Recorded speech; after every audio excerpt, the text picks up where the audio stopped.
I need to make sure he picks up on everything because um, just to establish why I wanted to put this meeting together for UI and the two folks on the call is that General Bray helped me create this thing called the Venn diagram.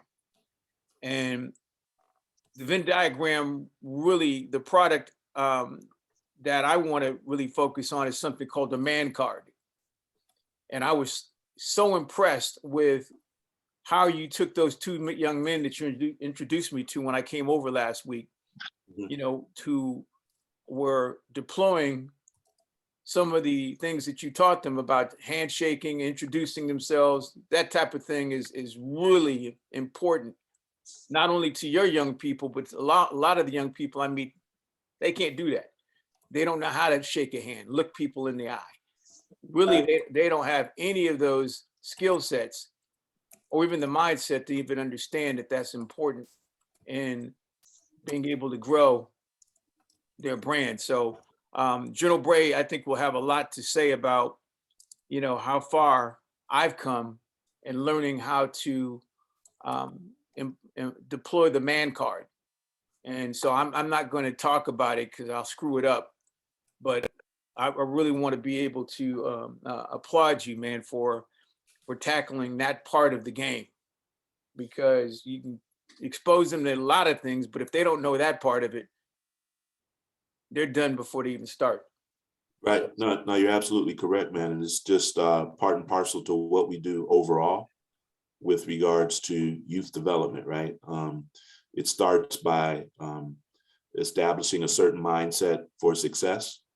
Oftentimes we assume just from where folks come from or what they look like or the environment that they are raised in, that they know certain things or don't know certain things. So we just start from the baseline of things that we know are successful and having them be successful in school, having them be successful in their careers, and overall having them be successful in life, right? So simple things like just making connection with folks, right? There's no better way, especially as young men, but also young ladies as well, than to look somebody in the eye, extend your hand, tell them who you are, where you come from, what you're doing, and then asking them a question about, well, who are you and what do you do?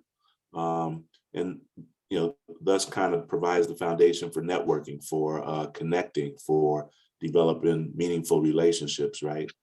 And so every young person that comes through our door is required to do that. Sometimes they get it right away. Sometimes we have to remind them each time. But once it becomes habitual, then all kinds of light bulbs and opportunities and experiences become available to them, because even amongst adults we don't do that, right?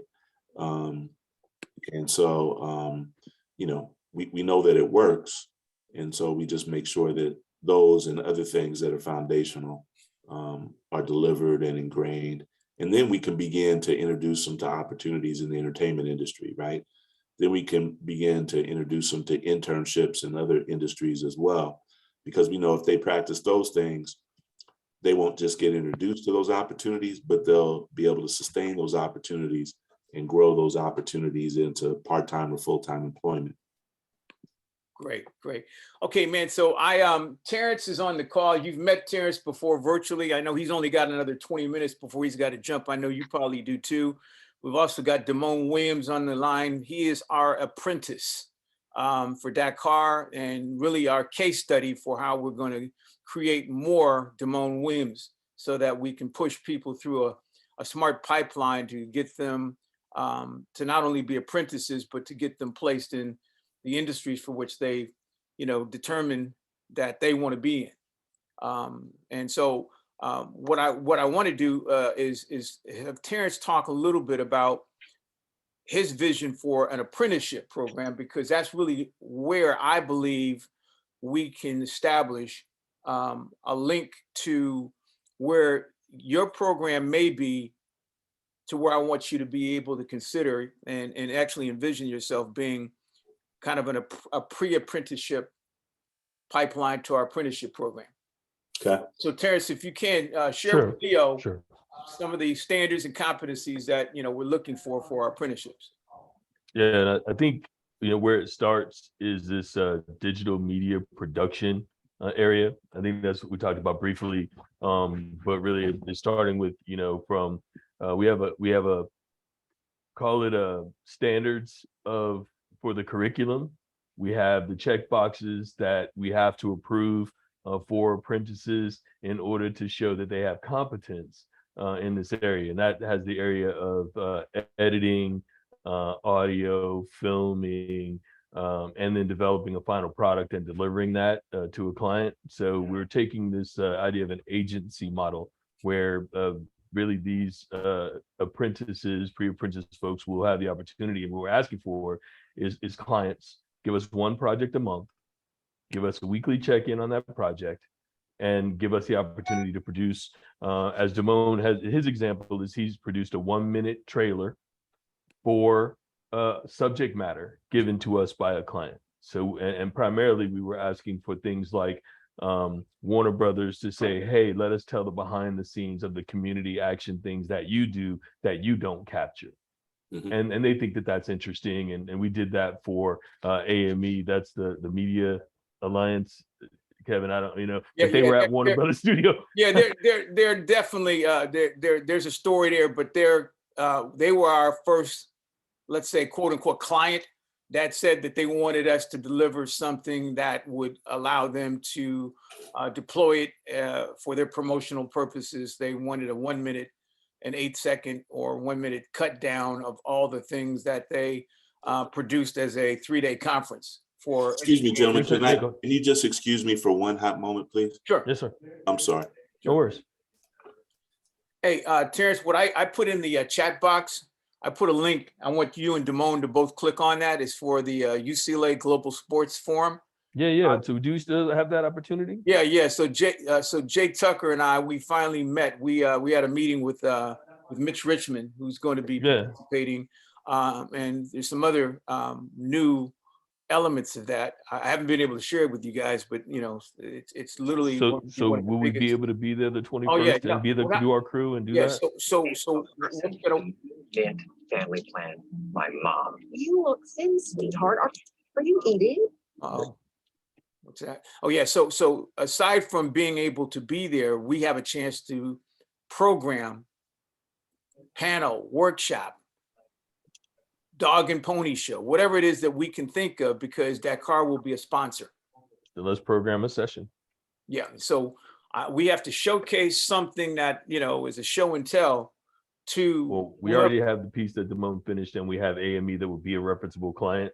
And I think, we can walk through the process of what we've been able to do. And I think very much it makes sense if we were able to say, even with now Leo working with your group to show, hey, these are some young men, some apprenti that we would like to also walk through this kind of program, right? So show the pre-apprenticeship opportunity of folks who are looking to mold, show Damone and where he is in the process in going through the apprenticeship program, and have people show us what the end of that looks like from somebody like the young lady who just got the job at BET who came from Laugh Out Loud. But then you would show the bookends of the program, right? Leo, you have the pre-apprenticeship people who you're teaching soft skills, basic things, so they can make themselves approachable to be an apprentice. Damone is an apprentice and working through the program, so he can show what it's like to be in it. And then you have someone on the other end, Kevin, and I keep forgetting her name, unfortunately, but she would be the output of someone who went into Laugh Out Loud, would have come out of an apprentice, and now has a job at BET. But I think those would be the things to show the value of the program and places where people could fit in, just so we can outline it. And the other part we would want is we're dealing with the Department of Labor. We're dealing with folks here, maybe the folks from Santa Monica College who could validate the curriculum, right? So we're not making up this curriculum. We're looking at community college curriculum that's required to justify this role.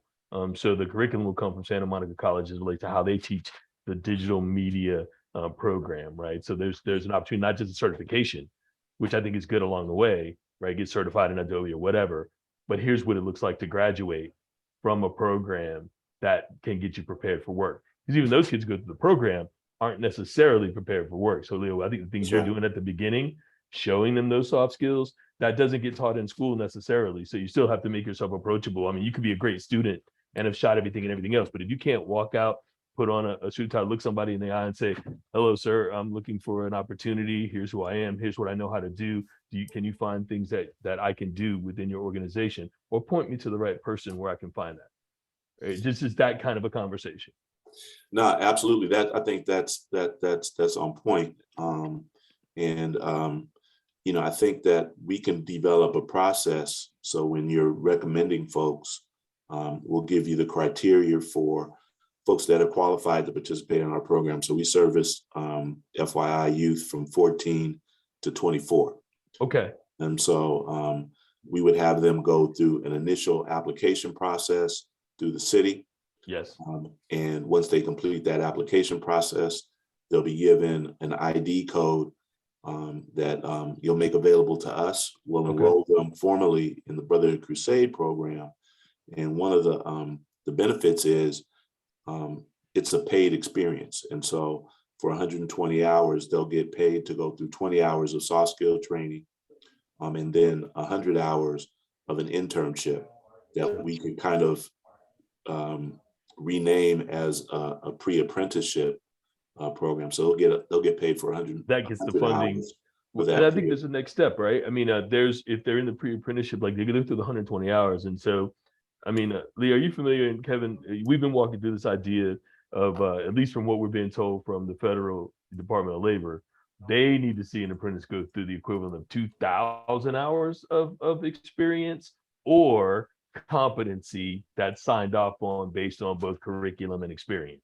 So it may not have to be, because we just added it up, and at 40 hours a week, 2,000 hours is still just a little over a year. So It's like, my gosh, I mean, and in the world we live in, that moves so fast. So we are looking to say, can we get competency for somebody who really just checks the boxes, right? If you check the boxes in 6 months worth of work, we can still sign off. And the Department of Labor said that's fine, that we can sign off that they are now, certified through the apprenticeship.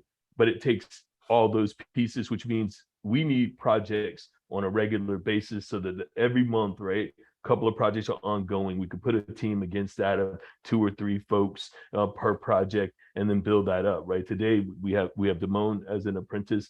We'd love to get some pre-apprentice program folks to show the pipeline, and we're shopping for regular opportunities to show the skills and go through the process that we were successful with AME. So I think Kevin did say that there's a few opportunities, whether it be Taste of Soul or things that we might do. Perhaps the collaboration is putting that to work through some things that we jointly have access to try to form it. Sure. And if that's an opportunity, we'd love to. And Kevin, is this what you're saying? How do we put something together where we eat our own dog? Right. And this is what I was thinking about. I'm going to introduce Damone to you, Leo. He's a young man that is literally our case study for our apprenticeship program. So we put one person in our apprenticeship proposal. It's called the Digital Pathway Initiative.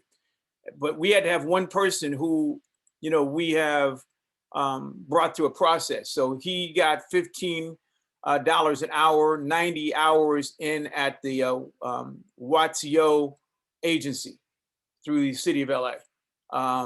And that began us understanding how to start pulling people through a way to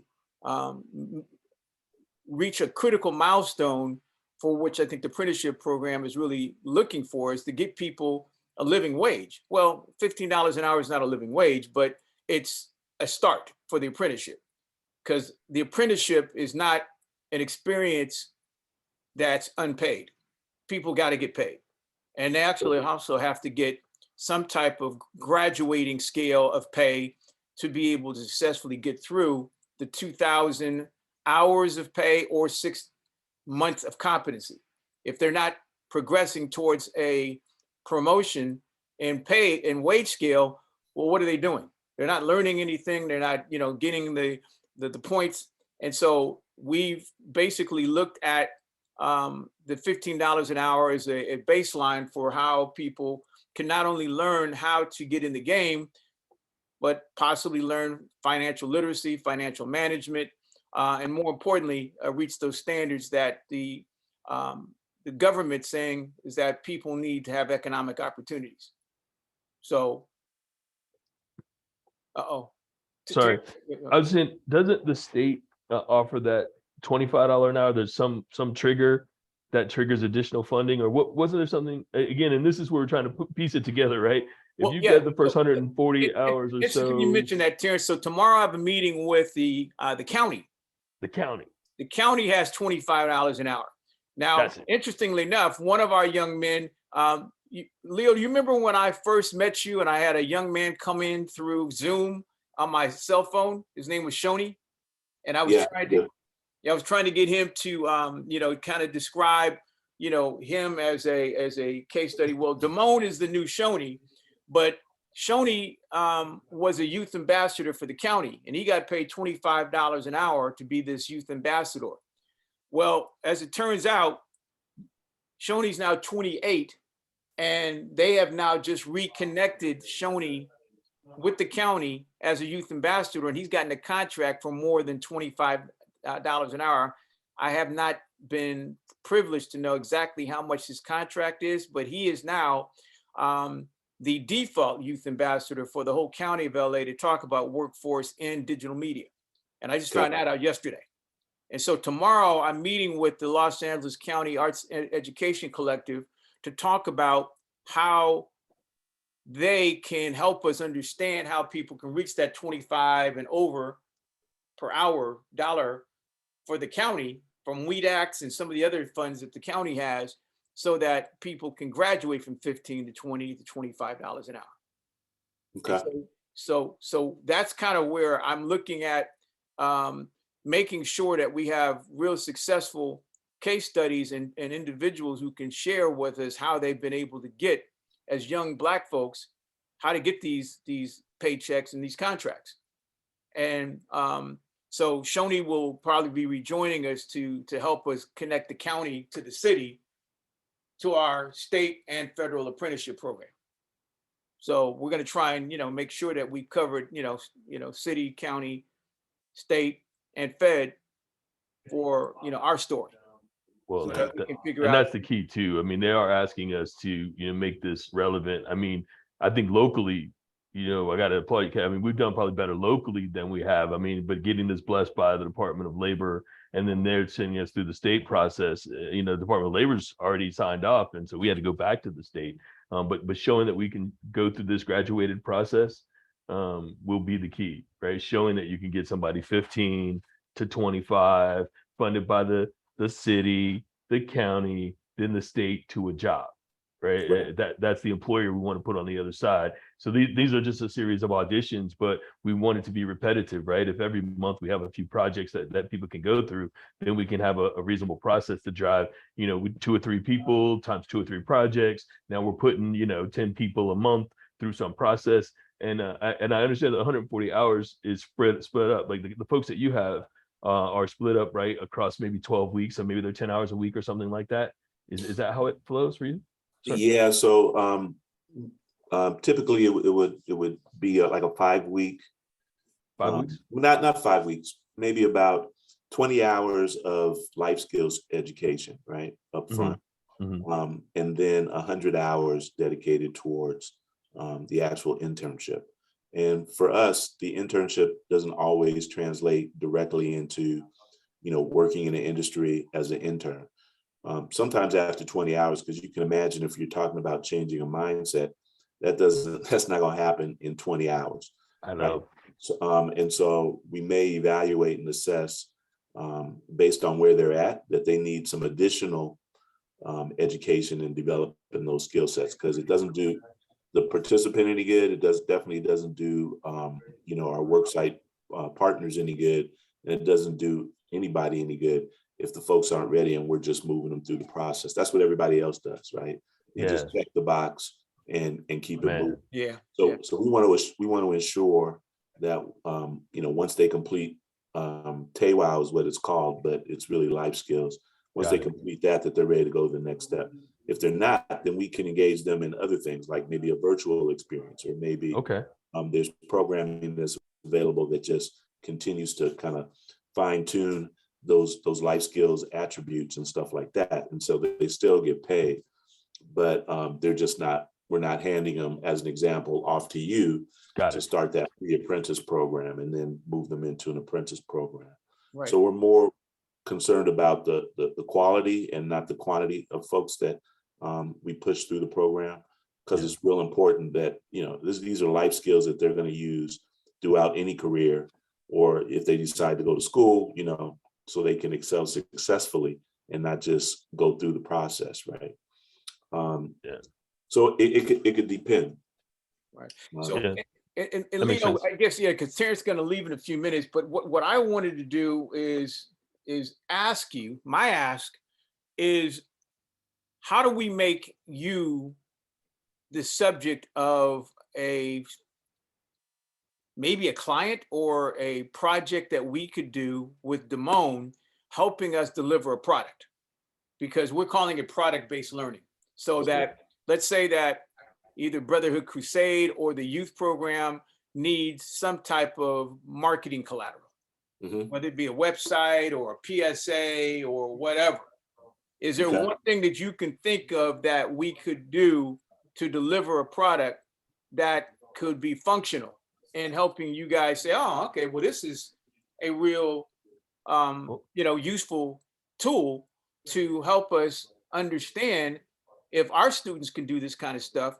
Not only does it meet the competency of the apprenticeship program, but they start to learn the skill that is ultimately going to give them a chance to show the efficacy of the program and be able to, more importantly, stand up a case for why somebody would hire them. Because Sure. Well, that I'd say the portfolio, same thing real quick. It just the same ask we had of Warner Brothers is potentially the ask I would ask of you, is to say, is there once a month an opportunity for us to create a story, content around whatever it is you have going on for some amount of time, right? So regularly for the next 6 to 12 months, once a month, which is a client, right? And the opportunity, I think, from a pre-apprenticeship program is you can then bring in folks to either look at it, right, based on where you're assessing it. You could take somebody who's super pre-apprenticed and say, hey, this is the kind of opportunity you might have, right? Because this is ongoing every single month, and walk people through that potential process. So I'd just say, the regular piece is what's important, right? To know that we can regularly stand it up, regularly do something once a month, and walk somebody through where, if this is the beginning of the month, say, hey, Leo, what are you trying to show? What do you need this month from your media, social media, digital media? If you had those resources, what would you be putting out on Brotherhood Crusade? Or what would you be covering, right? Taste of Soul, maybe it's whatever you guys are doing. But at least at that point, hopefully your benefit is you're a client, right? You're going to, hopefully there's work product on the other side of this that you're going to say, hey, yeah, guys, this is good enough for me to put out on as a company. And we can say it's produced through our efforts, right? So again, it's eating our own dog food a bit. Yeah, through our joint efforts, right? Absolutely, sir. Well, yeah, and at the outcome of this, not just through pre-apprenticeship or concept, you guys are going to literally either be the subject of the piece that we produce. It could be us interviewing key people, the students, you, to create a promotional reel for your program. It can even be historical. And, I was talking to Damone about how do we take some of your success stories and put Right. them in a storyboard so that we can create, some way for us to show what it is that you guys can show in a story about alumni that have come through the program. Sure. Or whatever, it could be anything. But again, how do we start the process of finding out from you what could be useful material to create a promotional campaign for you guys? Yeah, no, I think it's very interesting. There's a couple of things that run through my mind right now. But I think that there's definitely a place for that. We just finished a retreat, as an example, both with management and then all of the employees here, all the staff here, in talking about just documenting our processes, our training. So we have one or two individuals, as an example, that can just deliver the training and the curriculum kind of, blindfolded, right? But what type of training or video materials can we use so that when we're onboarding new employees, we can show them that in a series, or show them as an upfront onboarding tool to kind of start to set the mindset so they can understand our culture, they can understand what our true mission is, et cetera, et cetera. So that those are internal types of things that we can use your services for, or the training Right. for. Well, and again, it's not our services, it's our joint services. Because again, if you produce, and you know, Terrence has got to leave, but this is the 1 minute and 8 second first product that Damone produced. And this is what was a useful product tool for a client.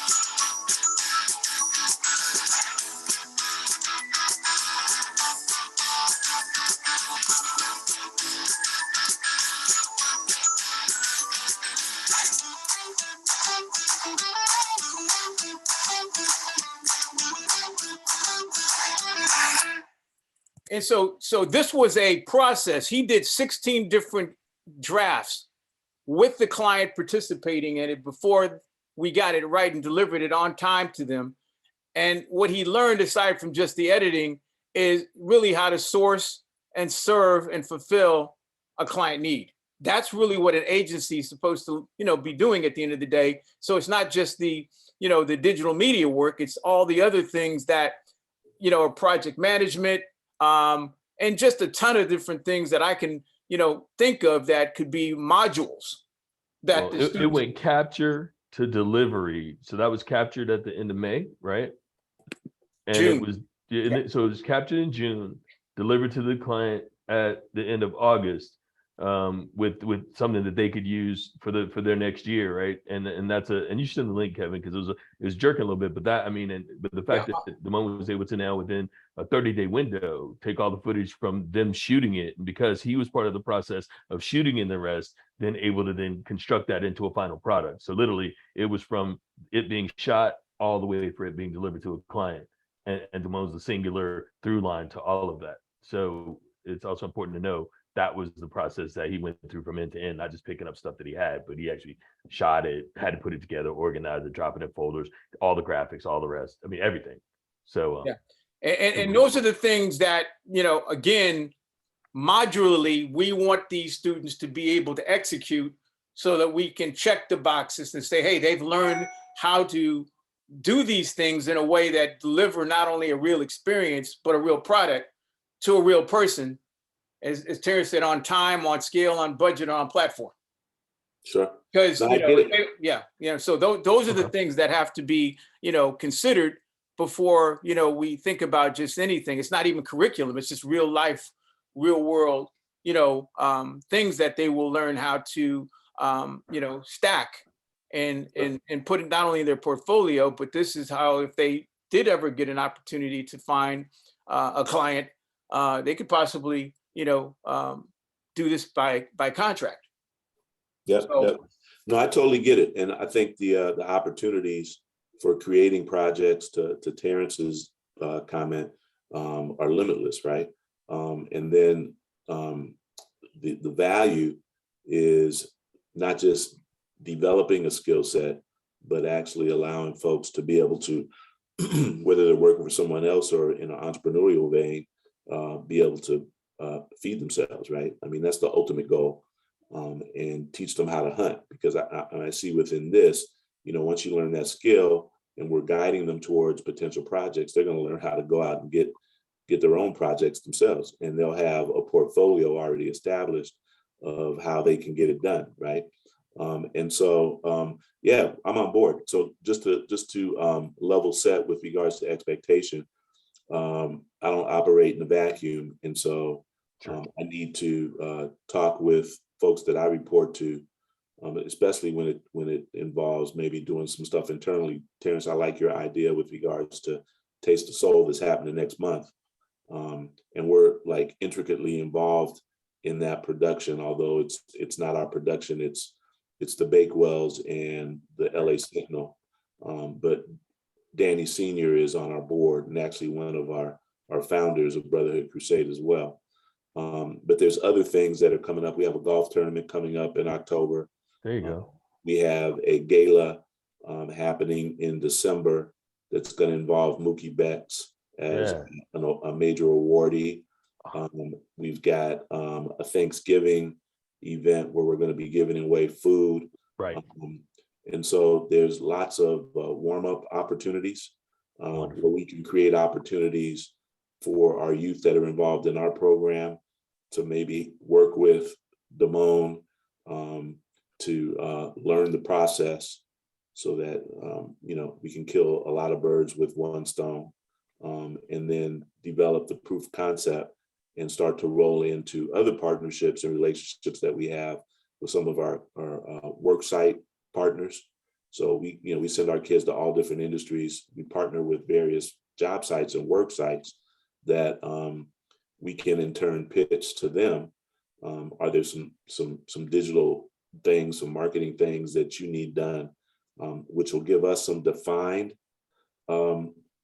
internship responsibilities. We're not just saying, can you take an intern? Right. But we have a defined project for them that they can work on that ties into what you guys and us are trying to get accomplished. So there's lots of possibilities. Yeah, and Leo, there's two events happening on the calendar. I know you have to report to other people, but there are two projects that we can invite you guys in a cohort of students in the pre-apprenticeship model already. One, October 21st, is a global sports forum. I put it in the chat box, but I'll send you some leave behinds. But that's a huge event. And inside of that opportunity to do digital media, we can actually hire, if we can really look at 18 to 24-year-old people who could be production assistants. I've been told by the producers, we could actually take up to 30 people if you had that many, or even 5, who could actually work as production assistants on the event, pre, post, and then after the event. And so that's one thing. And then we're attempting to do something for Veterans Day. So in our standards for apprenticeship, we want to look at the veterans community as part of what we want to help to bring veterans who are either in school or alumni as part of our workforce. So we definitely look at those two things that are coming up. And Terrence, I know you got to leave, but I wanted to show you this one last thing, Leo. This is my introduction to Damone. This is an assignment that I give him once a week to create a video diary that shows what he's been able to learn at Cal State Northridge.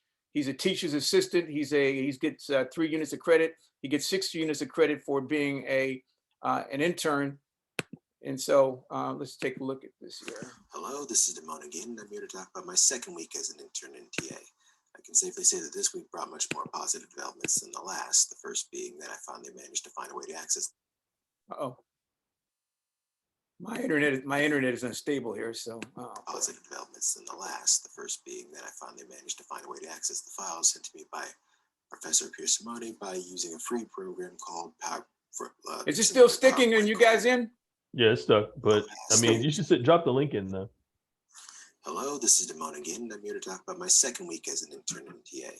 I can safely say that this week brought much more positive developments than the last. The first being that I finally managed to find a way to access the files sent to me by Professor Piersimone by using a free program called similar to PowerPoint called LibreOffice.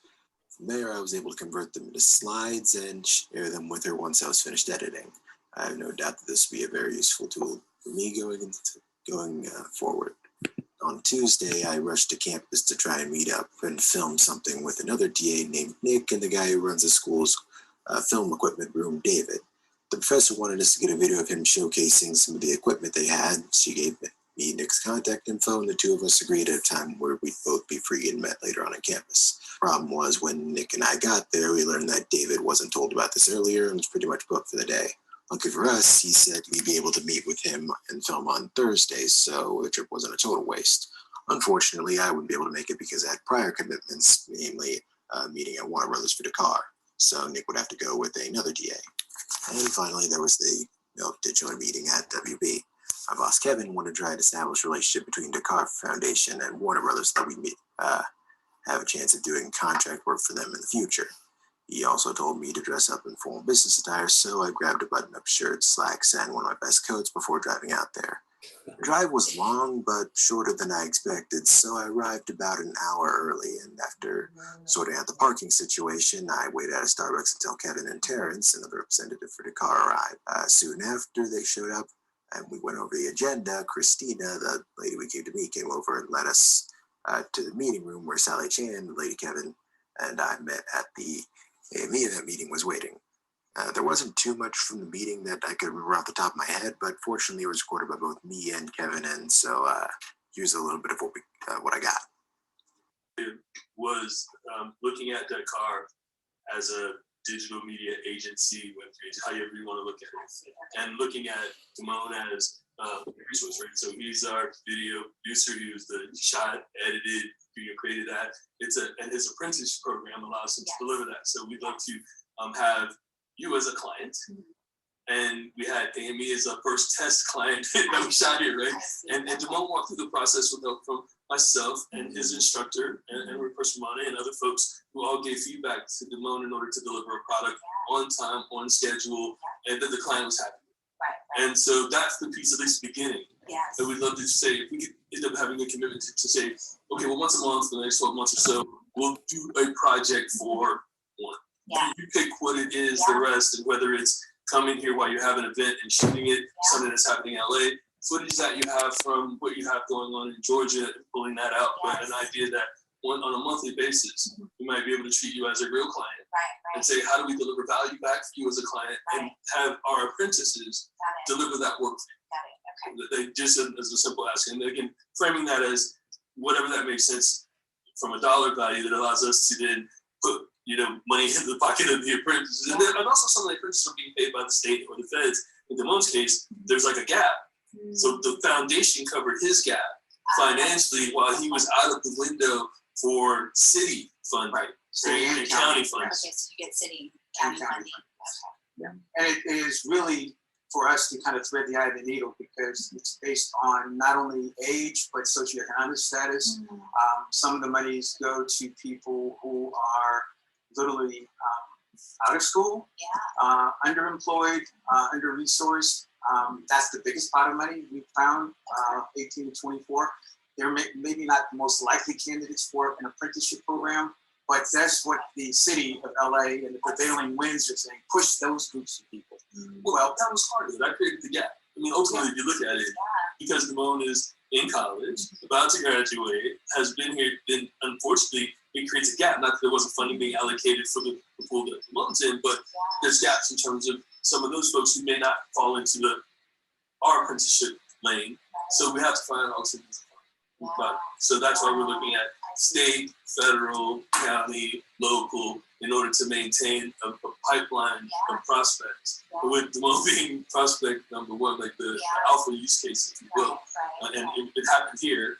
And thank you, because that provided the opportunity. So I think we're back to say, how do we get, even from a grassroots perspective? From what I can tell, they seem pretty interested in what Kevin and Terrence had to say, so I think it's a good sign. I'm not sure what it look like, but hopefully it'll be better than the first. Until then, hope seeing you.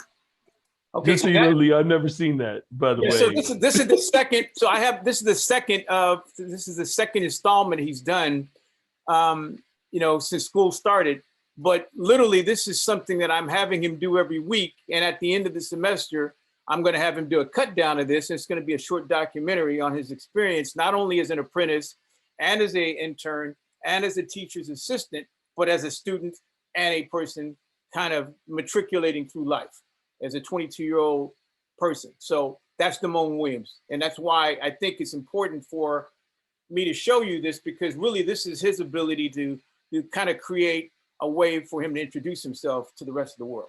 And I think everybody in your program could benefit from having something like this, maybe not exactly like this, but something like this, to kind of work and tinker towards, you know, building their portfolio. No, I think that's excellent in a number of different areas, right? And I'm glad that you mentioned Damon's age, because that was the question I was going to ask. I think that Damon, you could pick up some additional stuff by enrolling in our program, since you're eligible up to age 24. And so if you're interested, I can send you the link to where you need to start the process off at, and we can kind of get you involved. I'm sure you already exhibit and have some of the skills that are necessary, but it's always good to continue to sharpen that axe, brother. So, and we have, you're going to Northridge, is that what I heard? Yeah, I'm going to Northridge. Okay, so what, junior, senior? He's a senior. He's a senior. Okay, so if you're interested, let me know. I can drop the link in the chat and we can get that going. But you know, yeah, I'm totally in sync with what you guys are looking to accomplish. I think this is something that'd be very beneficial on our side for our youth in a number of different ways. And so let me talk with a couple of folks and then commit to getting back with you no later than Monday. Okay, and Leo, I've recorded this, so if you want to share any part of this video with people, you know, it could help to, you know, again, maybe take apart some of the things that you want to be able to. Yeah, if anything that you think would be of use, not to overwhelm me with stuff, but as examples or conceptually, you know, forward over to me, and then I can. Well, yeah, I'm definitely the apprenticeship standards for the feds. There's 7 different documents in a zip that I'll send you, but these are our standards here. And literally this is something I want to make sure you guys understand. This is our real North Star, is to make sure that we get through this apprenticeship program in good shape. Because if we do this, I truly believe the state of California, the city and the county are looking at apprenticeship as the new on where they want to be, because there's more funding, there's more political will around apprenticeship than anything else. Gotcha. Okay. Thank you so much, Leo. Okay. Really appreciate your time. Okay, guys, I know I've run way over time, but again, I will you know, look for Leo for anything that you can do to get us a starting point for you know, putting pre-apprenticeship or your young people in a position for us to take through an experience. Sounds good, brothers. I appreciate you guys sharing. Okay. Thanks again. All right, Thanks, Damon. Thanks, guys. All right, take care now. Bye-bye. Bye now. Thank you again, Leo.